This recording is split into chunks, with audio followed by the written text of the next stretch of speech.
Good morning friends. अभी जो balance of payment हम पढ़ रहे थे इकोनॉमिक्स में, ठीक है, उसमें हम लोग देखेंगे कैपिटल अकाउंट, करंट अकाउंट देख लिया था। मतलब पहले हमने देखा था बैलेंस ऑफ पेमेंट के अंदर बीओपी पहले है क्या, ठीक है, इंपोर्ट एक्सपोर्ट, ठीक है, विजिबल इनविजिबल, ये सब ट्रांजैक्शन देखा था। फिर रेमिटेंस क्या होता है, ट्रांसफर क्या होता है, ये सब पार्ट था आपका करंट अकाउंट का, ठीक है। ये वाला, ये जो आप देख रहे हैं ना, क्या था, BOP, current account, then capital account, then आपका मर्चेंडाइज, मतलब आपका जो आ,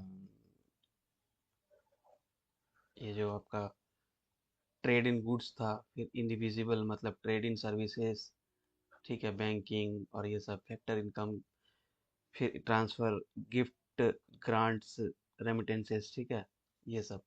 उसके बाद कैपिटल अकाउंट, ये सब हमने पूरा देख लिया था। करंट अकाउंट का पूरा पार्ट हमने देख लिया था, अभी क्या पोजीशन है, ठीक है, ये सब सब देख लिया था। अब हम लोग पढ़ेंगे ये आपका जो कैपिटल अकाउंट है ना, ये क्या होता है, ठीक है। ये भी हम लोग मोटा मोटी देखे थे, लेकिन इसको विस्तृत रूप से देखेंगे। हाँ, इसमें हमने और क्या देखा था भाई कि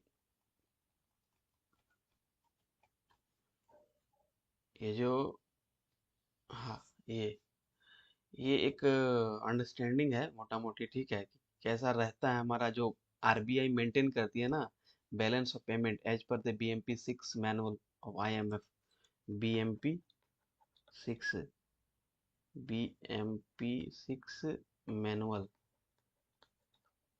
ऑफ आईएमएफ इन डॉलर। देखिए यहाँ पे आपको होगा, देखिए डॉलर में मेंटेन होता है, इन डॉलर, ठीक है।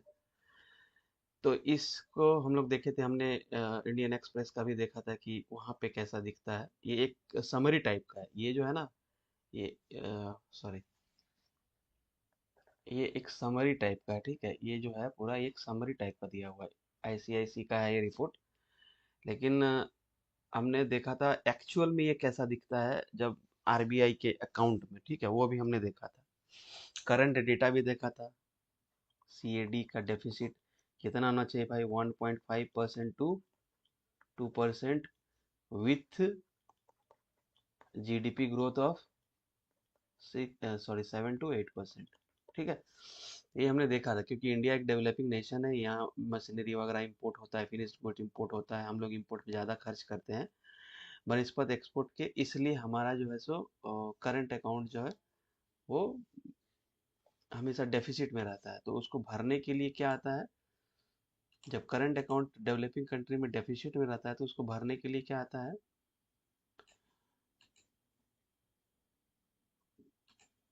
देखिए, अगर सीएडी है मतलब करंट अकाउंट डेफिसिट, ठीक है, चालू खाता में डेफिसिट है, तो इसको कैपिटल अकाउंट से भरा जाता है। कैपिटल अकाउंट मतलब कोई करंट का, अगर कोई कंट्री का अगर करंट अकाउंट डेफिसिट है, मतलब करंट अकाउंट मतलब व्यय, जो हम लोग बाहर सामान भेज रहे हैं और उससे जो पैसा आ रहा है वो कम है बनिस्पत जो सामान आ रहा है और उस पे हम जो पे कर रहे हैं, ठीक है। मतलब एक्सपोर्ट पैसा, सॉरी, पैसा बाहर से आना, ये कम है, ठीक है, ये कम है जाने से। तो ऐसे केस में क्या होता है, हमारा डेफिसिट होता है। अब जब डेफिसिट भाई होगा तो उसको भरने के लिए क्या होना चाहिए हमारे पास, कैपिटल होना चाहिए, कैपिटल पूंजी होना चाहिए। पूंजी कहाँ से आएगा, घर में हर कुछ थोड़ी ना हो जाएगा पूंजी। पूंजी होगा मतलब हम लोग बाहर से कुछ लोन वोन लेंगे, वो होना चाहिए। बाहर से क्या होना चाहिए, लोन होना चाहिए, एक्सटर्नल कॉमर्शियल बोरिंग टाइप का चीज होना चाहिए, ठीक है, हमने ये सब चीज देखा था।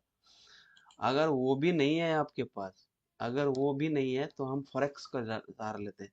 देखिए सीएडी अगर डेफिसिट हुआ करंट अकाउंट, तो हम लोग कैपिटल अकाउंट से उसको भरते हैं, ठीक है। अगर कैपिटल अकाउंट में भी नहीं हुआ तो फॉरेक्स, जो हमारा फॉरेक्स रिजर्व है ना, उससे पैसा ले लेते हैं। अगर ये भी कम पड़ गया तो बहुत सिचुएशन दयनीय है और वो कहलाता है बैलेंस ऑफ पेमेंट क्राइसिस।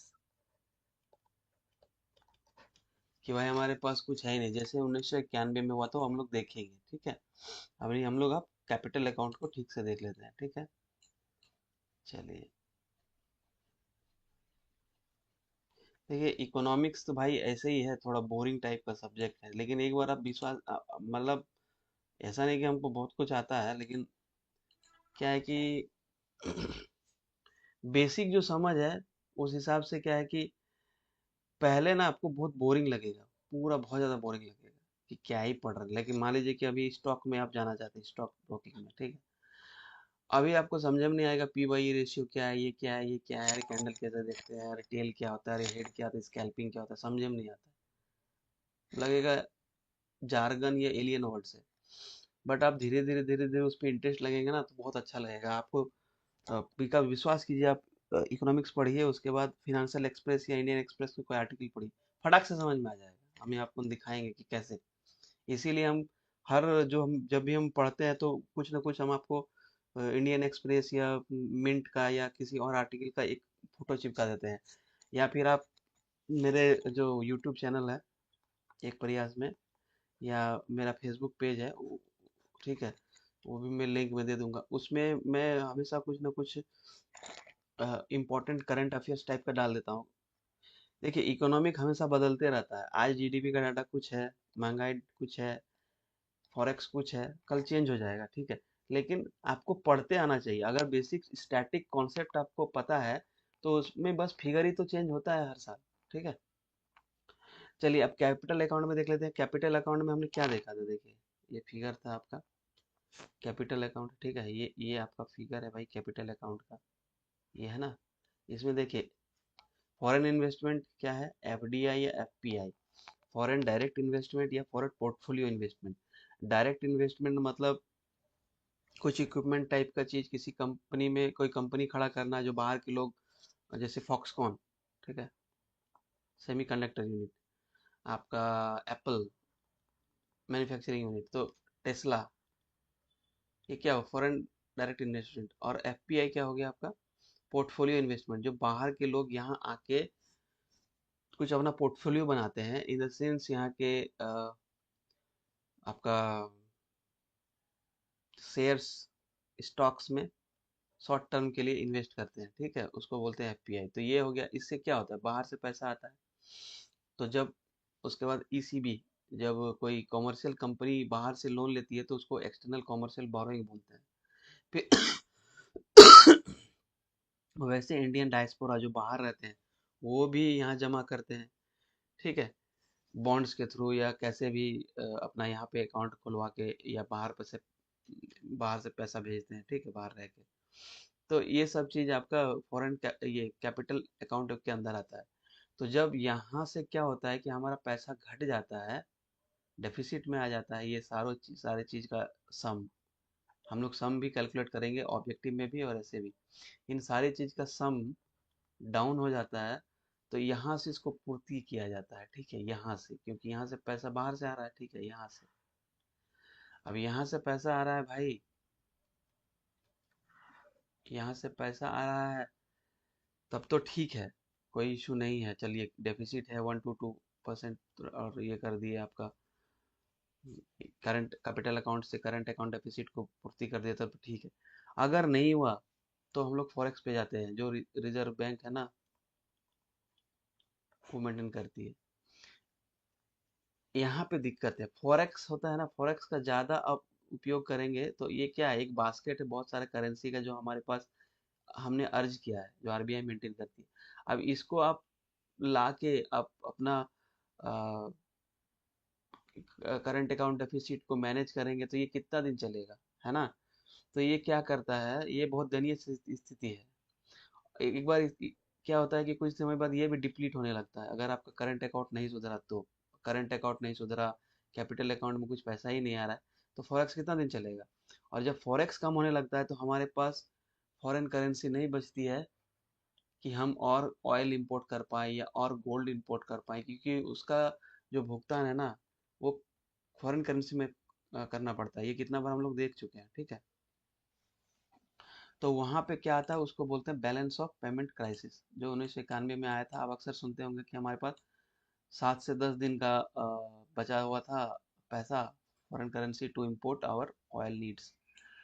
और उस समय का सिचुएशन ऐसा था, चंद्रशेखर साहब जो पीएम थे हमारे, उन्होंने गोल्ड गिरवी रखा था। ठीक है, चलिए ये तो कहानी होगी कैपिटल अकाउंट की। अब बढ़िया से इसको देख लेते हैं कैपिटल अकाउंट है क्या। शुरू से देखिए, कैपिटल अकाउंट क्या है ना, कैपिटल एक्सपेंडिचर और इनकम हमारा क्या है इसको शो करता है। कैपिटल एक्सपेंडिचर और इनकम क्या है इसको शो करता है। ठीक है,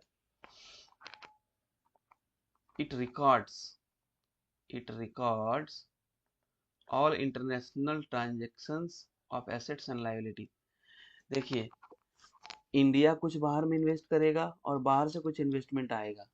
ठीक है, इंडिया में बहुत सारे फॉरेनर रहते हैं, इंडियन बहुत सारे फॉरेन में रहते हैं, तो दोनों का पैसा आवाजाही होगा ना, उसका जो नेट होता है ना, उसका जो नेट होता है उसी को बोलते हैं हम लोग आपका capital account. Net transaction in respect of asset and liabilities, net transactions in respect of asset and liabilities. ठीक है, उसके बाद क्या हो जाएगा भाई, इसको और थोड़ा सा देख लीजिए कि भाई बाहर में हमने जो कुछ खरीदा है, जैसे एफडीआई क्या हुआ, बाहर के लोग यहाँ पैसा लगाएंगे, बाहर के लोग यहाँ पे कोई फैक्ट्री लगाएंगे मान लीजिए, या कोई मशीनरी लगाएंगे। जैसे मान लो स्टार एक्स ने कुछ अपना एक यहाँ पे लगाया, रॉकेट लॉन्चिंग साइट टाइप का। ठीक है, तो क्या हुआ, एलन मस्क मस्क ने यहाँ पे अपना पैसा लगा, यहाँ पे खरीदा, तो यहाँ इंडिया को पैसा मिला, लेकिन उसके लिए क्या हुआ, एक एसेट क्रिएट हो गया बाहर के देश में, यहाँ से उसको डिविडेंड मिलेगा कि नहीं मिलेगा। उसी तरह इंडियन कंपनी अगर बाहर में कोई मान लीजिए गल्फ कंट्री में या अफ्रीका में कुछ को बड़ा सा कुछ प्रोजेक्ट लगाती है, तो ऑब्वियसली आउटफ्लो ऑफ फॉरेक्स तो होगा, यहाँ से पैसा तो जरूर जाएगा, लेकिन हमारे एक एसेट क्रिएट होगा। भाई एसेट क्रिएट करने के लिए पैसा लगता है, अगर आप गाड़ी खरीदोगे तो पैसा तो देना पड़ेगा ना। उसी तरह फॉरेन में आप कुछ लगाओगे, प्लांट, मैन्युफैक्चरिंग प्लांट, तो आपको पहले तो पे करना होगा, लेकिन वो एक एसेट हो गया। ठीक है, जैसे एक एग्जांपल से समझिए, if an Indian buy a UK car company, UK में कार नहीं खरीदा, कार का कंपनी खरीद लिया, तो क्या हुआ, फॉरेक्स का आउटफ्लो हुआ यहाँ से इंडिया से, है ना, इंडिया से फॉरेक्स का आउटफ्लो हुआ कहाँ, यूके में, बट एक एसेट क्रिएट हो गया इंडियन ओनर को या इंडिया के लिए। ठीक है, आप देखिए, तो ये हो गया। उसके बाद देखिए, capital account is a balance when capital inflows like receipt और loans from abroad, sale of asset और share in foreign companies are equal to capital outflow like payment, loan, purchase of asset. वही, ये एक balance है, ये क्या है, एक बैलेंस है। ठीक है, किसका, कितना पैसा हम लोग एसेट क्रिएट करने में, कितना पैसा हम लोग कुछ और चीज खरीदने में, या कितना यहाँ बाहरी लोग जो फॉरेनर लोग रहते हैं इंडिया में वो भेज रहे हैं बाहर, और इसी का अपोजिट जो इंडियन बाहर में पैसा लगा के कुछ एसेट क्रिएट कर रहे हैं, या बाहर इंडियन जो रह रहे हैं वो पैसा भेज रहे हैं। ठीक है, एनआरए डिपॉजिट जिसको बोलते हैं। ठीक है, तो उसका नेट होता है ना, उसका नेट, वही बैलेंस कहलाता है। ठीक है, ये हो गया काम भाई। उसके बाद देखिए एग्जाम्पल क्या है, FDI, FII foreign institutional investment, borrowings, ECB, assistance, ठीक है, ETC are part of capital account. It gives a summary of the net flow of both private and public investment into an economy. ठीक है, कुछ भी asset create करने के लिए जो ट्रांजैक्शन होता है उसका नेट कैपिटल अकाउंट कहलाता है। ठीक है, एसेट और लायबिलिटी। अगर हम बाहर खरीदेंगे, देखिए एसेट क्या हुआ, अगर हमने बाहर में कोई फैक्ट्री लगाया तो वो मेरा एसेट आउटफ्लो होगा। और लायबिलिटी क्या है, हमने कोई फॉरेन की इसमें क्या है, फॉरेक्स आउट हुआ, मतलब कोई सामान हमने बाहर खरीदा, जो मेरी एसेट बनी उसमें फॉरेक्स आउटफ्लो होगा।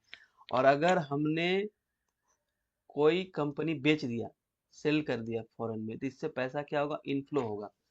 तो क्या हुआ, जब हमने बेच दिया तो हमने एसेट को बेचा, तो ये क्या हुआ, एक लाइबिलिटी हो गई हमारी, हमारा एसेट डिक्रीज हो गया, ठीक है। तो उसका नेट हम लोग क्या बोलते हैं भैया, उसका नेट को बोलते हैं हम लोग कैपिटल एक्सपेंडिचर और इनकम का बैलेंस, जिसको हम लोग बोलते हैं क्या, कैपिटल अकाउंट, ठीक है। चलिए, देखिए ये कुछ है कि मतलब आप ये से जान लीजिए कि भाई किस तरह से आउटफ्लो और उसका क्या स्टेबिलिटी होता है। जैसे एफडीआई लॉन्ग टर्म होता है, ये एप्पल की कंपनी आएगी, फॉक्सकॉन आएगी, कोई सेमीकंडक्टर यूनिट आएगी, या हुंडई अपना कार मैन्युफैक्चरिंग, या फोर्ड अपना कार मैन्युफैक्चर चलने लगाएगी। तो क्या ये लॉन्ग टर्म इन्वेस्टमेंट होता है, ज़्यादा होता है, और लॉन्ग टर्म इन्वेस्टमेंट होता है, massive investment with long term. तो ये स्टेबल होता है, ठीक है।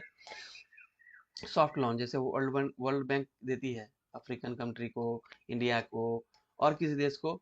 वर्ल्ड बैंक का उद्देश्य क्या है, गरीबी कम करना, गरीबी कम करना, ठीक है, सॉरी। तो गरीबी कम करेगा तो भाई ज़्यादा इंटरेस्ट लोन पे लोन देगा और कम टाइम के लिए, तो उससे गरीबी कम होगी। गरीबी कम होने में टाइम लगता है, तो उसके लिए वर्ल्ड बैंक क्या करती है, long term loan with short percentage of interest देती है, या जीरो इंटरेस्ट आप कह लीजिए एक तरह से, ठीक है। तो इसलिए ये क्या हो जाता है, स्टेबल हो जाता है। स्टेबल मतलब लॉन्ग टर्म, ठीक है। ईसीबी, ईसीबी आता है 5 से 40 साल के लिए। कोई कंपनी लोन लेगी तो दो एक महीना के लिए थोड़ी ना लेगी भाई बाहर से, उसको खर्च करना है, इन्वेस्टमेंट करना है, अपना प्रोजेक्ट लगाना है, तो एक दिन में होगा, फिर उसको चुकाना भी तो है। तो ये सब मोस्ट स्टेबल होता है आपका कैपिटल अकाउंट का पार्ट, जो ये सब है। मोस्ट वोलाटाइल में क्या है, देखिए मोस्ट वोलाटाइल में क्या है, F I I F P I, मतलब ये क्या होता है, स्टॉक्स में पैसा लगता है, स्टॉक शेयर्स में, ठीक है, इक्विटी में। तो ये लगेगा भी उनको अच्छा नहीं लगा तो पैसा निकाल भी लेंगे। तो ये F I I F P I क्या गया, मोस्ट वोलाटाइल शॉर्ट टर्म, ठीक है। उसके बाद देखिए, जब भी आप इसको पढ़िए तो बजट वाला पिक्चर के साथ याद कीजिए, ठीक है। उसके बाद देखिए, एक और है आपका F C N R, foreign currency non resident account. ये भी आपका मोस्ट वोलाटाइल शॉर्ट टर्म के लिए है, क्योंकि ये भी पैसा निकाल सकते हैं तुरंत। पैसा आपने रखा है इंडियन अकाउंट में फॉरेनर लोग, लेकिन हो सकता है निकालने का, ठीक है। चलिए, ये काम बन गया भाई मेरा, कि मोस्ट स्टेबल क्या था, ये ऑब्जेक्टिव में एकदम से पूछा जा सकता है, ठीक है। हम बढ़िया 30 ऑब्जेक्टिव एमसीक्यू ऑन बीओपी लाने वाले हैं, ठीक है। मस्ट वॉच, कैसे कैलकुलेटर था वो भी देखेंगे हम लोग, बीओपी हमने तो दिखाया था इंडियन एक्सप्रेस में, फिर से देख लेंगे। एरर्स एंड ओमिशन क्या होता है, देखिए बीओपी क्या था हमारा, current account plus capital account plus error and omission. Error and omission कुछ नहीं होता है, बीओपी क्या है, systematic record of all the economic transaction of a country that it does with the rest of the world. तो इतना ज्यादा economic transaction है, तो वो क्या होता है, कभी कभी सारे ट्रांजैक्शंस रिकॉर्ड नहीं होते, तो वो क्या कहलाता है, जो छूट गया उसको एरर एंड ओमिशन हो सकता है। वो ऐसा भी हो सकता है कि कुछ पैसा आउटफ्लो हुआ होगा, वो नहीं है, मतलब डेबिट हुआ होगा, वो भी छूट सकता है इस रिकॉर्ड मेंटेन में। या जो इनफ्लो हुआ है प्लस वाला, क्रेडिट वाला, वो भी इनफ्लो छूट सकता है, आउटफ्लो इनफ्लो दोनों में ही ये छूट सकता है, तो उसी को बोलते हैं एरर एंड ओमिशन, ठीक है। तो मतलब करंट अकाउंट को बैलेंस करने के लिए, करंट अकाउंट जो हमारा है टोटल, और कैपिटल अकाउंट मतलब जितना हमारा आउटगोइंग हुआ दोनों मिला के, ठीक है, वो अगर बैलेंस नहीं हो रहा, मतलब हमने कुछ ना कुछ रिकॉर्ड को गड़बड़ किया है। क्योंकि बीओपी जो होता है ना, एक आइडियल बीओपी वो जीरो होता है, ठीक है। क्यों भाई, कुछ घटा है तभी तो कुछ आया है, मतलब अगर करंट अकाउंट डेफिसिट में मान लीजिए पॉजिटिव है, ठीक है, सॉरी डेफिसिट है तो नेगेटिव है करंट अकाउंट, तो इसी को भरने के लिए तो हम कैपिटल अकाउंट का सहारा लेते हैं। तो माइनस प्लस क्या होना चाहिए, जीरो होना चाहिए, ठीक है। देखेंगे इसको भी। It reflects the country's inability to record all the international, all the, क्या बोलता है, it reflect the country inability, देखिए यहाँ पे इनएबिलिटी, कंट्री की इनएबिलिटी को शो करता है to record all international transaction accurately. क्या बोलता है, यह देश की सभी अंतरराष्ट्रीय लेन देन के को सही तरीके से दर्ज करने में असमर्थता को दर्शाता है। मतलब कुछ ना कुछ रह गया है, उसको आप अगर जोड़ दें तो जो भी जीरो, जो current account plus capital account, इसमें से जो उसके बाद जीरो होना चाहिए, तो ये जीरो हो नहीं रहा था, मतलब यहाँ कुछ जोड़ना या घटाना पड़ेगा, तो यही एरर ओमिशन होता है। ठीक है, यहाँ पे देखिए फॉर्मूला भी मैं आपको दिखा देता हूँ, हम लोग पढ़े भी थे इसको। ये देखिए, सॉरी, हाँ यहाँ पे नीचे में है, देखिए current account plus capital account plus balance account that is called error and omission is equal to zero. ठीक है, चलिए ये हो गया। अब हम लोग ये थोड़ा सा देख लेते हैं। अच्छा, जब हम लोग करंट अकाउंट या कैपिटल अकाउंट में चेंजेस होता है तो फॉरेक्स कैसे मूव करता है, फॉरेक्स जो हमारा रिजर्व है ना, फॉरेक्स होता क्या है वो भी हम लोग देखेंगे। ये इंपॉर्टेंट है कि ऑब्जेक्टिव में फॉरेक्स क्या होता है। ठीक है, देख लेंगे। Changes in foreign exchange reserve, ठीक है, क्या होता है, मोमेंट इन रिजर्व, कौन सा रिजर्व, जो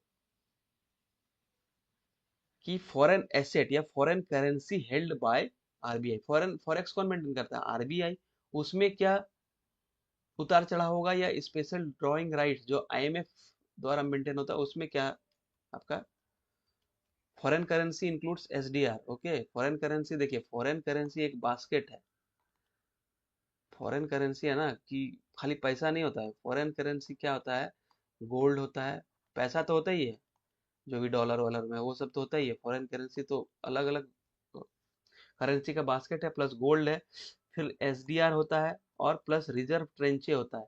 अब ये थोड़ा सा जार्गन वर्ड है, अभी के लिए याद कर लीजिए, आप लोग देख लेंगे। रिजर्व ट्रेंचे आईएमएफ मेंटेन करता है। ठीक है, इसके लिए आईएमएफ वाला लेक्चर जब पढ़ेंगे तब आपको समझ में आएगा बढ़िया से। तो जब हमारा करंट या कैपिटल अकाउंट मूव करता है, कैसे मूव करता है, देखिए मूव ऐसे करता है, ये सब बड़ा मतलब है ना, दो तीन बार आपको पढ़ना पड़ेगा। देखिए जो सच बात है, आप कोई कोचिंग जाइए, कहीं जाइए, धुरंधर लोग बहुत लोग बैठे हैं, लेकिन कितना भी समझा देगा ना तो हो सकता है आपको समझ में नहीं आए, इसलिए आपको मतलब हर बार पढ़ना पड़ेगा। तब आप जैसे देखेंगे ना न्यूज़पेपर, कोई मान लीजिए फिनेंशियल एक्सप्रेस, एसडीआर, तो दिमाग में आएगा अच्छा एसडीआर ये होता है भाई। एसडीआर भी समझने के लिए एक बड़ा चीज है, एमएफ हम लोग देखेंगे जब आईएमएफ पढ़ेंगे। ठीक, तो एसडीआर हम लोग देखेंगे बाद में। अभी हम लोग देख रहे थे कि जो फॉरेन करेंसी है, फॉरेन सॉरी फॉरेक्स रिजर्व है, नॉट करेंसी, वो कैसे मूव करता है with the change, with the change in current account and capital account. देखिए कैसे चेंज होता है भाई, सिंपल सा है। करंट अकाउंट क्या है, एक्सपोर्ट इंपोर्ट ऑफ सर्विसेज या रेमिटेंसेस या ट्रांसफर। तो अगर इंपोर्ट होगा तो फॉरेक्स बाहर जाएगा, मतलब फॉरेक्स डिप्लीट करेगा। अगर एक्सपोर्ट होगा तो फॉरेक्स अंदर आएगा, ये इंपोर्ट में।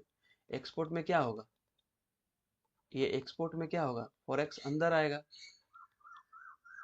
जो नए लोग हैं ना, फॉर इंपोर्ट एक्सपोर्ट में ये समझ में आता है कि फॉरेक्स बाहर कैसे जाएगा अंदर कैसे आएगा। भाई इंपोर्ट कर रहे हैं तो बाहर से सामान आ रहा है, जैसे घर में सामान लेते हैं तो घर से बाहर पैसा जाता है दुकानदार के पास, तो इंपोर्ट किए तो इंपोर्ट वाले यूएस से किए तो यूएस में पैसा जाएगा, यूएस जाएगा फॉरेक्स। तो हमारा कहाँ से जा रहा है, इंडिया फॉरेक्स कौन मेंटेन करता है, आरबीआई। फॉरेक्स से बाहर जा रहा है, फॉरेक्स मतलब फॉरेन करेंसी बाहर जा रही है तो डिप्लीट करेगा। एक्सपोर्ट हो रहा है तो क्या हुआ, हम सामान बेच रहे हैं, हम सामान बेचेंगे तो हमारे पास फॉरेक्स आएगा, फॉरेक्स आएगा तो हमारा फॉरेक्स रिजर्व बढ़ेगा। अभी फॉरेक्स रिजर्व कितना है, लगभग लगभग 700 बिलियन डॉलर। ये मतलब एक दो महीना पहले का बता रहा हूँ। अभी आप इंडियन एक्सप्रेस में देख लीजिएगा, ठीक है, या कहीं भी जो आपका वेबसाइट लगता है, अभी हम लोग देख भी लेंगे वैसे। ठीक है, अच्छा, overall BOP account can be A surplus और डेफिसिट, सही बात है भाई। जो बैलेंस ऑफ पेमेंट है current account plus capital account plus error omission का, ये पॉजिटिव भी हो सकता है नेगेटिव भी हो सकता है। अगर हमारा inflow inflow of money, inflow of foreign currency, हमारा एक्सपोर्ट ज़्यादा है या वहाँ बाहर से पैसा ज़्यादा आ रहा है लोन के रूप में या किसी के रूप में, तो क्या होगा, बीओपी पॉजिटिव होगा। पॉजिटिव होगा मतलब फॉरेक्स बढ़ा है, फॉरेक्स बढ़ा है तभी तो ये पॉजिटिव है। बीओपी, बीओपी क्या है, net of inflow, systematic record of economic transaction, economic transaction बाहर पैसा जाना बाहर से पैसा आना, ठीक है। तो अगर बीओपी पॉजिटिव है इसका मतलब हमारा फॉरेन रिजर्व जो है सो मजबूत है। हमारा जो आरबीआई का डाटा है एकदम चमकता रहेगा कि भाई इतना पैसा हमारे पास फॉरेक्स रिजर्व, ठीक है। तो हमारा रुपया मजबूत भी होगा। लेकिन अगर डेफिसिट है, हालांकि अभी मार्च के समय हम लोग देखे भी थे, मार्च 2025 में हमारा फॉरेक्स ये आपका बीओपी 13 करंट अकाउंट जो है ना वो डेफिसिट नहीं था, अराउंड 13.2 बिलियन यूएस डॉलर के पॉजिटिव में था, current account not capital account, ठीक है। तो अभी पॉजिटिव था। होता क्या है, बीओपी और करंट अकाउंट है ना हमेशा डेफिसिट में ही रहता है, कम हो या ज्यादा हो। जैसे अभी 0.2% के डेफिसिट में है compare to last year of 0.9%, ठीक है। तो चलिए उतना भी डेफिसिट नहीं है करंट अकाउंट, ठीक है। तो बीओपी हमेशा क्या है ना, हम डेवलपिंग कंट्री के लिए डिफिसिट होता है क्योंकि हम लोग ज़्यादा इंपोर्ट करते हैं भाई। इंपोर्ट करने से मनी का आउटफ्लो बाहर जाता है, ठीक है। तो इससे क्या होता है, हम लोग क्या करते हैं, मनी का आउटफ्लो ज़्यादा जाएगा, बीओपी अगर नेगेटिव है डेफिसिट में है तो हम लोग करंट कैपिटल अकाउंट से इसको मैनेज करेंगे। अगर कैपिटल अकाउंट से मैनेज करेंगे तो हमने कहीं से कर्जा लिया होगा, वो कर्जा हम कभी चुकाएंगे, है ना, एफडीआई एफआईआई के रूप में या एक्सटर्नल कमर्शियल बोरिंग के रूप में, या एनआरआई ने डिपॉजिट किया होगा। एनआरआई डिपॉजिट किया तो थोड़ी ना हमेशा के लिए रखेगा, वो भी तो लेके चला जाएगा ना, तो एक लाइबिलिटी है हमारी। तो इसको कौन फंड करता है, आरबीआई। अगर ये भी कम पड़ गया तो बीओपी का नेगेटिव होना बहुत ज्यादा ये अच्छा नहीं है देश के लिए। इससे क्या होता है, हमारा फॉरेक्स रिजर्व घटता है, हम हमारा इंटरनेशनल साख कमजोर होता है, हमारा क्रेडिबिलिटी जो इन्वेस्टमेंट का है कि भाई ये देश कभी भी दिवालिया हो जाएगा जैसे श्रीलंका टाइप, वो उसका दिक्कत होता है जैसे 1991 में हुआ था, ठीक है। अब देखिए इसी से आता है आपका BOP crisis. If the reserve in the forex account, ये लिखा है ना, if the reserve in the if the reserve in the forex account are falling short, then this scenario is referred to as BOP crisis। Mains question यहीं से शुरू होगा।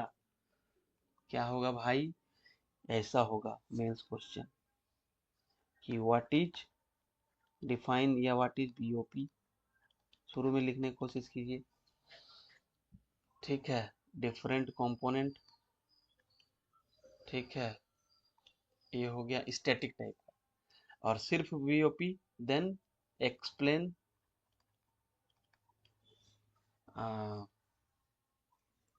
the current trend in BOP। एक ये question हो जाएगा explain BOP, BOP के बाद, या एक इस तरह आ सकता है एक्सप्लेन बीओपी, उसके बाद विद द कंपोनेंट्स, और उसके बाद हालांकि इसमें चांस कम है लेकिन आपका जो सेक्शन सी है इकोनॉमिक्स का उसमें आ जाएगा कि भाई उसमें bill balance of payment crisis जो 1991 का था ना उस पे क्वेश्चन है। तो यहाँ भी आ सकता है क्या क्या था, explain in the light of 1991 what measures India took to overcome this crisis, ऐसा करके आ सकता है, ठीक है। तो एक ये क्वेश्चन है मेंस का, यहीं से शुरू होता है कि बीओपी क्या है, बीओपी क्राइसिस क्या है, ठीक है। ठीक है, अब देखिए बीओपी क्राइसिस हमने देख लिया कि फॉरेक्स रिजर्व हमारा जब बहुत ज़्यादा डिप्लीट हो जाता है तो वो सिचुएशन को बोलते हैं बैलेंस ऑफ पेमेंट क्राइसिस, क्योंकि हमारे पास पैसा ही नहीं है डेफिसिट को कम करने के लिए, ठीक है, फॉरेक्स खत्म हो जाता है। हाउ टू फेस बीओपी, अगर बीओपी आ गया तो क्या क्या होना चाहिए, देखिए बीओपी क्राइसिस होता क्या है, when capital account surplus are not sufficient to finance current account deficit. Current account deficit है, ये बीओपी है, ये कैपिटल अकाउंट है। यहाँ पे क्राइसिस हो गया, मतलब पैसा बहुत बहुत ज़्यादा है, इम्पोर्ट हम लोग बहुत ज़्यादा कर रहे हैं, हमारा प्रोडक्शन ठप हो गया, हम लोग एक्सपोर्ट ठप हो गया है, तो करंट अकाउंट से डेफिसिट को कम किया जाता है। जो हम लोग लोन लेके या कोई कंपनी यहाँ से इन्वेस्ट किया हो, उसका पैसा जो हमारे पास आया उससे, या कोई एनआरआई डिपॉजिट या इस तरह से। लेकिन अगर वो भी कम हो गया तो हम लोग फॉरेक्स की तरफ देखते हैं, ठीक है। तो अगर फॉरेक्स से हम लोग करंट अकाउंट डेफिसिट को फिनांस कर रहे हैं, तो that is a sign of depression, that is a sign of depression, that is a sign of depression, ठीक है, ऑफ करेंसी। करंट अकाउंट, ये सीएडी है ना, हमेशा मैंने लिखा है करंट अकाउंट डेफिसिट, चालू खाता घाटा। देखिए ये हिंदी वर्ड थोड़ा बहुत हो सकता है गलती हो जाए, इकोनॉमिक्स वगैरह इंग्लिश में ही पढ़ना चाहिए। बाकी आप एक बार अपना देख, चालू खाता घाटा जो current account deficit should be low और पॉजिटिव, ठीक है, लो और पॉजिटिव होना चाहिए, ठीक है। इसके लिए क्या होना चाहिए, विगोरस इंपोर्ट, ज़्यादा से ज़्यादा सॉरी एक्सपोर्ट करो तब फॉरेन करेंसी आएगा। इसके लिए गवर्नमेंट बहुत सारा सब्सिडी देती है, जैसे वन डिस्ट्रिक्ट वन प्रोडक्ट, ये आपका झारखंड जीके के लिए भी इम्पोर्टेंट हो गया, और ऐसे भी हर डिस्ट्रिक्ट के लिए एक एक प्रोडक्ट है, जैसे धनबाद का शायद आलू या कटहल है, ठीक है। ऐसे ही बोकारो का, धनबाद या बोकारो का आलू कटहल ये में है। तो इस तरह से इसको याद कर लीजिएगा, ठीक है। फिर आपका one district sorry one customs, 1 घंटा में कस्टम्स क्लियरेंस दो। फिर आपका डायरेक्ट पोर्ट डिलीवरी, मतलब पहले क्या होता था, ये आपका गोडाउन है, ये आपका पोर्ट है, इस बीच में C F S I C D होते थे, C F S I C D, हमने इसमें काम किया हुआ है तो मुझे पता है, मैं इसी में काम करता हूँ, I am in this department only, custom excise, ठीक है। तो यहाँ से क्या है कि पहले सामान जाता था, पहले यहाँ चेकिंग के लिए, ठीक है। फिर यहाँ से लोडिंग अनलोडिंग चेक करते थे कस्टम्स हम लोग, मेरे मित्र लोग, ठीक है। फिर यहाँ से यहाँ जाता था, तो क्या होता था कि इसमें काफ़ी डिले होता था 1-2 दिन, तो उससे आप सोचो पेरिसेबल आइटम है, कोई मतलब मछली एक्सपोर्ट कर रहा है तो खराब हो जाएगा ना भाई, कोई सब्जी कर रहा है तो खराब हो जाएगा, मालदीव जाना है तो खराब हो जाएगा। मालदीव हमारा स्ट्रेटेजिक पड़ोसी है, तो वहाँ तो माल समय से जाना चाहिए। तो गवर्नमेंट ने क्या किया, डीपीटी कर दिया, डायरेक्ट पोर्ट डिलीवरी, कि नहीं, आप पर भरोसा है, आप डायरेक्ट अपने गोडाउन से पोर्ट तक डायरेक्ट जहाज में लाद दो। यहाँ फॉर्मल चेक होगा, एक सील व्हील का चेकिंग होगी कि आपने थोड़ा सा गाड़ी नंबर वगैरह चेक कर लेंगे, ठीक है। बस इतना ही फॉर्मेलिटी होती है, तो इसको डीपीटी बोलते हैं। और भी जैसे एक्सपोर्ट प्रमोशन स्कीम्स है, जैसे MEIS स्कीम था, अभी ये खत्म हो गया। फिर ड्यूटी ड्रॉबैक, फिर आपका ईपीसीजी लाइसेंस, तो ये सब चीज़ गवर्नमेंट बहुत सारा सब्सिडी दे रही है एक्सपोर्ट। अगर किसी का जॉब नहीं लग रहा है तो भाई एक्सपोर्ट बिजनेस में उतर जाओ, हिम्मत करके देखो। मैं बता रहा हूँ, झारखंड और स्टेट पीएससी में कुछ नहीं रखा है, हम पढ़ा रहे हैं लेकिन कुछ नहीं रखा रियली। आप लोग आप कहन कर लेते हैं, हम दूर हैं भाई, नहीं तो मैं जरूर करता। अचानक से हम इस जॉब को छोड़ के तो जा नहीं सकते, ठीक है, चले जाएंगे तो घर परिवार खाएगा क्या, समझ रहे हो। फिर इंपोर्ट सब्सटीट्यूशन करो, इंपोर्ट सब्सटीट्यूशन मतलब इसेंशियल जो आइटम है ना उसी पर लगाओ, नहीं तो भाई ज़्यादा इंपोर्ट करेंगे तो दिक्कत होगा, है ना।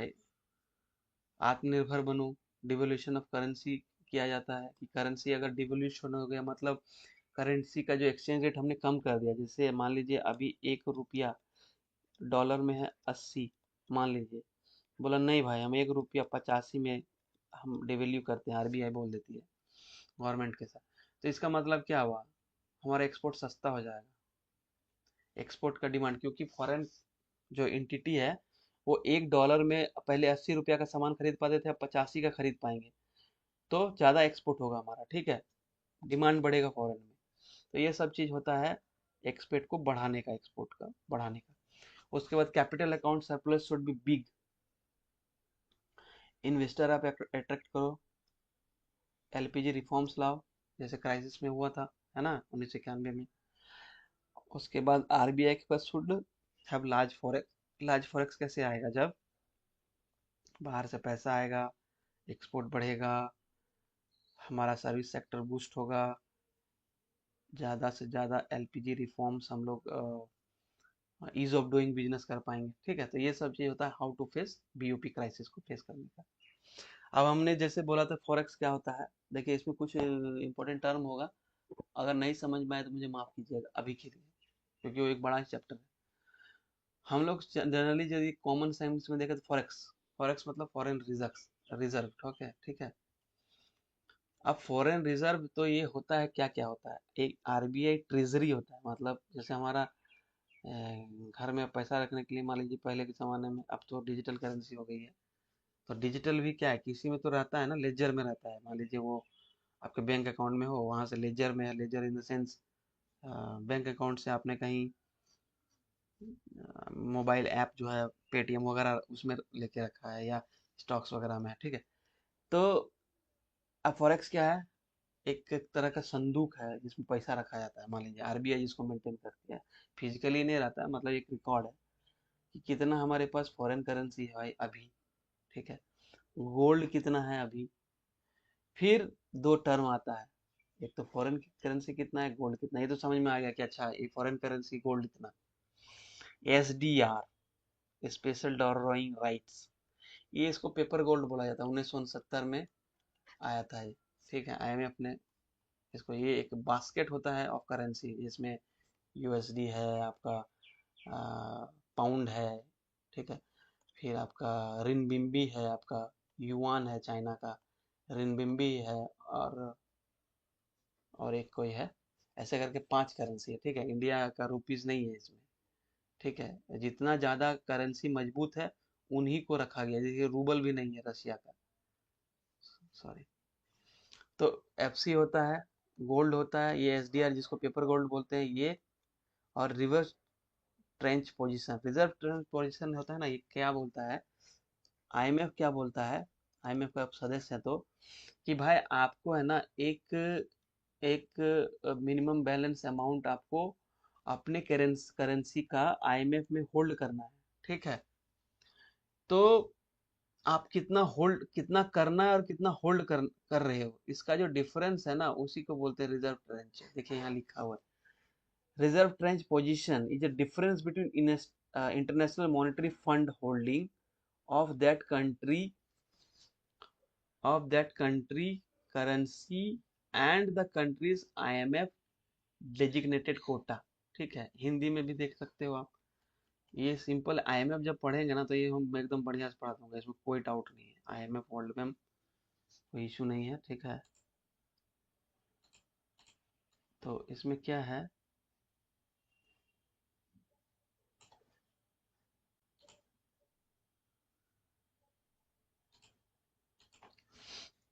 क्या है रिजर्व ट्रांसपोजिशन की, रिजर्व ट्रांसपोजिशन जो है वो है डिफरेंस, अंतर है, किसका है, आईएमएफ इंटरनेशनल मॉनेटरी फंड में जो हमारी करेंसी का होल्डिंग है, मान लीजिए कि आईएमएफ डेजिग्नेट करता है आपको इतना कोटा रखना है, और हमने कितना रखा है उसका डिफरेंस बोला जाता है रिजर्व ट्रेंच पोजीशन, ठीक है। तो ये भी आता है फॉरेन करेंसी में, एकदम बढ़िया ऑब्जेक्टिव हो गया। अगर आपसे कल को फॉरेक्स कहीं पेपर में दिख गया, मतलब मान लीजिए अभी हम लोग देख ही लेते हैं भैया, कुछ चीज़ आप जो नए रहते हैं उनको नहीं बहुत जागरण टाइप का लगता है, कि पेपर में दिख गया कि फॉरेक्स क्या है, तो तुरंत दिमाग में आना चाहिए, forex made of four things, FC foreign currency, gold, SDR, reserve transposition, ये नहीं कि खाली एफसी है, ठीक है। ये दोनों वर्ड अपना आईएमएफ जब पढ़ेंगे, वर्ल्ड में आईएमएफ, वर्ल्ड बैंक और आईएमएफ, तब हमको समझ में आएगा। आता बीओपी सरप्लस और डेफिसिट क्या होता है, देखिए ये जल्दी जल्दी देख लेते हैं। देखिए रिलेशन बिटवीन, हमने पढ़ लिया, बस इसको लैंग्वेज में लिखा है, relation between current and capital account. Generally a country has a current account deficit, क्यों होता है कि हम लोग एक विकासशील अर्थव्यवस्था है जिसको बहुत सारा चीज, हमारे पास टेक्नोलॉजी की कमी है, जैसे रफाल हमने इंपोर्ट किया है ना, और कोई डिफेंस न्यूक्लियर पावर प्लांट लगाना है तो उसके लिए हमने सर्विसेज इंपोर्ट किया, तो ज़्यादा पैसा खर्च करना पड़ता है, बने या हमने हमने और हम एक्सपोर्ट क्या करते हैं, ये आईटी सर्विसेज या कोई एग्रीकल्चर प्रोडक्ट वगैरह। तो इससे होता क्या है कि हमेशा हमारा जो मनी आउटफ्लो है बाहर रहता है इनफ्लो की अपेक्षा, तो क्या होगा, हमेशा डेफिसिट ही तो रहेगा करंट अकाउंट। तो जब करंट अकाउंट डेफिसिट रहेगा माइनस में,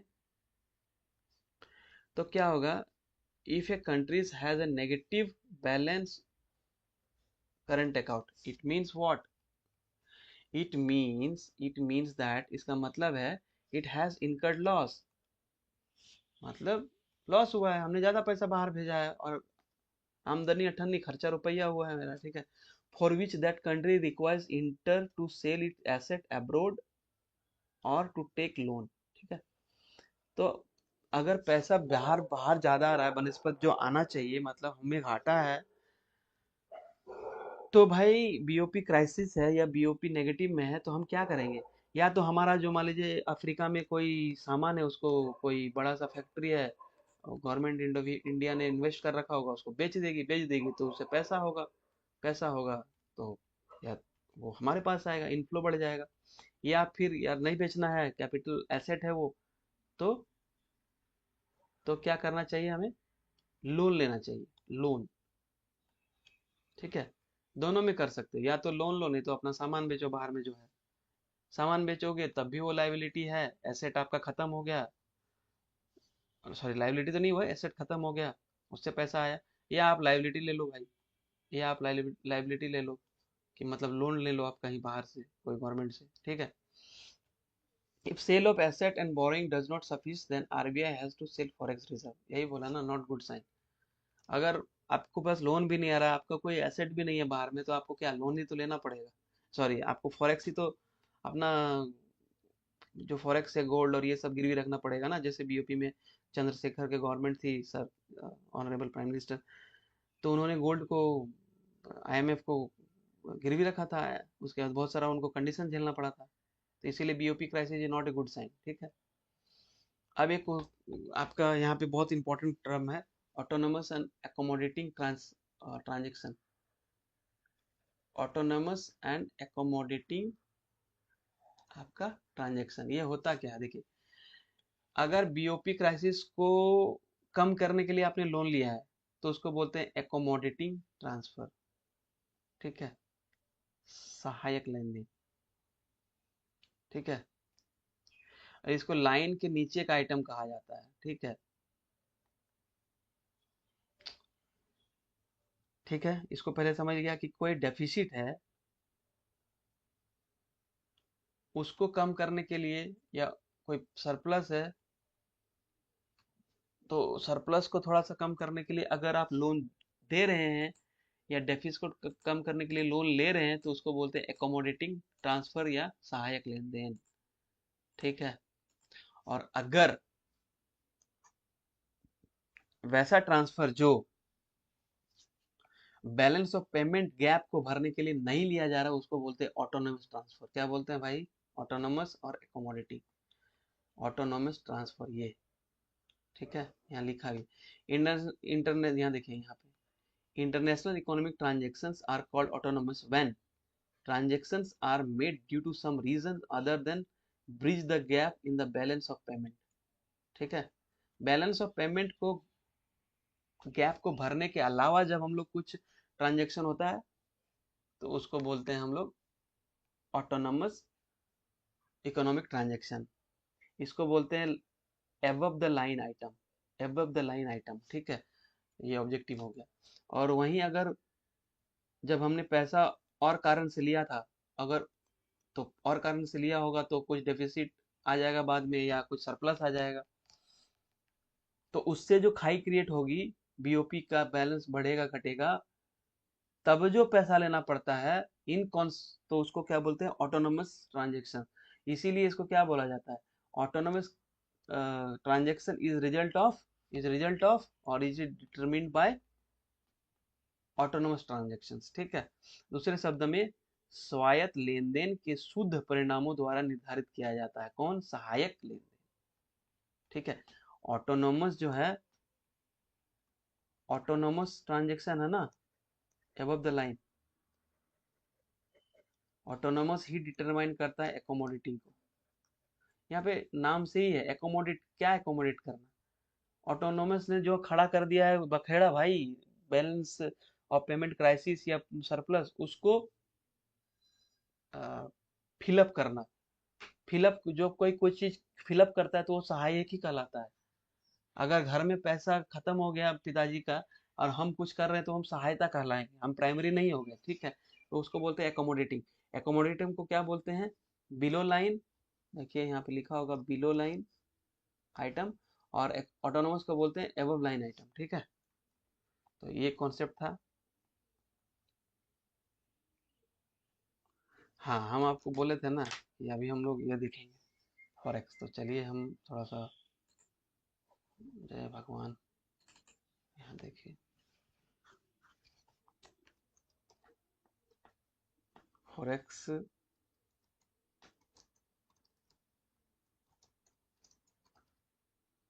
टुडे या 2025, ठीक है।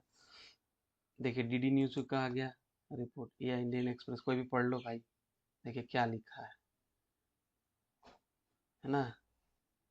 ये देखिए, India's forex reserve crosses USD 700 billion US dollar, RBI report third state weekly. ये कब का न्यूज है भैया? 21/9/2025 का न्यूज है, ठीक है। ये देखिए फॉरेक्स इस तरह से दिखता है, एक दो मतलब फॉरेन करेंसी गोल्ड वगैरह, ठीक है। तो अभी ठीक है। हाँ, और एक चीज हम लोग क्या देखे थे, बीओपी का क्या स्थिति है। BOP scenario in India now, देखते हैं क्या है भाई। देखिए बीओपी में करंट अकाउंट क्या है, 23 24-25 का है। 25 में लगभग लगभग अभी जो है ना, करेक्ट अकाउंट है आपका, सरप्लस था 13.5 है ना, ये सरप्लस था 13.5। लेकिन ये है ना मार्च का डाटा है, ठीक है, हम आपको पिछला लेक्चर में दिखाए भी थे। और डेफिसिट है, हम पढ़े भी थे क्यों डेफिसिट है, वो भी देखा था क्यों डेफिसिट है भाई। ट्रम्प का ट्रैफिक टैरिफ लगा हुआ है। लेकिन बहुत ज़्यादा डेफिसिट नहीं है क्योंकि कुछ इन्वेस्टर्स और फॉरेन आपका रेमिटेंस बहुत ज़्यादा आया है, ठीक है। और उसके बाद कैपिटल अकाउंट का हाल चाल देख लेते हैं भैया। 24-25 में क्या था, net inflow 1 billion US dollar था FDI capital account, FDI part of capital account. और नेट आपका पोर्टफोलियो जो है, एफडीआई था 1 बिलियन डॉलर का, और एफपीआई था आपका 3.6 बिलियन डॉलर का, ठीक है। तो लेकिन ये 23-24 के डाटा से कम था, ठीक है। अगर हम Q3 25 का जो अभी हमारे पास है, लगभग 37 US बिलियन डॉलर हमारा कैपिटल अकाउंट था, ठीक है, प्लस माइनस जो भी है। और इसमें अगर आप ज़्यादा मतलब एनालिसिस में देखना चाहते हैं तो डीडी न्यूज़ का था इंडियन, आप यहाँ से चले जाइए, ये देखिए 13 आवर्स एगो का है ये। बोले ना कुछ आपको दिखेगा। इकोनॉमिक टाइम्स देखिए, Indian forex reserve fall by 2.7 billion to 687। अभी हमने क्या देखा, 700 billion million billion US dollar था फॉरेक्स, अभी कितना घट गया देखिए, 687 पे आ गया है ऑन November 7। देखिए इसमें आपको देखिए दिखेगा, देखिए फॉरेक्स का क्या होता है।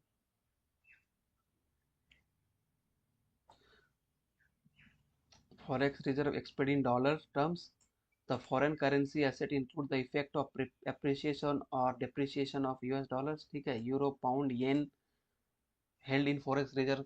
बोला था ना फॉरेक्स रिजर्व में बहुत सारा करेंसी रहता है, यूरो, पाउंड, येन, डॉलर्स वगैरह। फिर गोल्ड रहता है, गोल्ड रिजर्व अभी डिक्लाइन हो गया 1.95 बिलियन यूएस डॉलर, ठीक है। उसके बाद देखिए स्पेशल ड्राइंग राइट्स जो है वो डाउन हो गया कितना, 51 मिलियन यूएस डॉलर टू 18.59। यहाँ बहुत ज़्यादा मासिव डिक्लाइन हुआ है एसडीआर में, ठीक है। तो इसलिए हमारा सब में देखिए डिक्लाइन हुआ है, तो फॉरेक्स ऑब्वियसली डिक्लाइन होगा, ठीक है। ये भी देख लिए भाई। ये कोई भाई नया जो लोग हैं, कोई रॉकेट साइंस वाला चीज़ नहीं है। आप हमको एक दो बार ध्यान दीजिए, हिंदी में भी मिल जाएगा, है ना। मैं बहुत ज़्यादा, देखिए सब लोग टीचर मास्टर क्या पढ़ाता है हमको पता नहीं, मतलब बहुत अच्छे है, जैसे मुरनाल उरनाल बहुत लोग तो भाई महान आदमी है, लेकिन कुछ हम झारखंड या कुछ और जगह झारखंड में भी देखेंगे, कुछ अच्छे अच्छे कोचिंग भी हैं, लेकिन इकोनॉमिक्स के मामले में बेकार ही है भाई, एकदम बेकार। ठीक है, और इकोनॉमिक्स से सबसे कम नंबर आता है जीपीएससी में। ठीक है। हाँ, देखिए balance of payment Indian Express news आ गया भाई। अब यहाँ जाइए, देखिए ये कल ही हमने देखा था कि बैलेंस ऑफ पेमेंट क्या है। ठीक है, आपको दिखाया था यहाँ पे, देखिए ये फोटो भी दिखाया था आपको। फिर आपको कैपिटल अकाउंट देखिए क्या था, एफआईआई क्या शो कर रहा है ना। तो ये चीज़ आपको थोड़ा सा ध्यान देना पड़ेगा, है ना। चलिए, अगर आपको ठीक लगा तो very very thank you. Now I will come with one 30 MCQs on BOP, and then I will see one mains question. एक मेंस क्वेश्चन दिखाऊंगा अभी के लिए। देखिए अभी यार अगर मेंस में ही लग गए तो कैसे होगा, मेंस का जब नज़दीक आएगा तब हम लोग अ- अभी कॉन्सेप्ट बिल्डअप रहेगा तो फटाफट देख लेंगे। वैसे मैं क्वेश्चन दे दूंगा, आंसर आप लोग लिखिए। I am going to create what to say Telegram group where you can send your answer. I can cursorily I can check and let you know. Or kindly share my channel and subscribe it. Thank you. Thank you so much.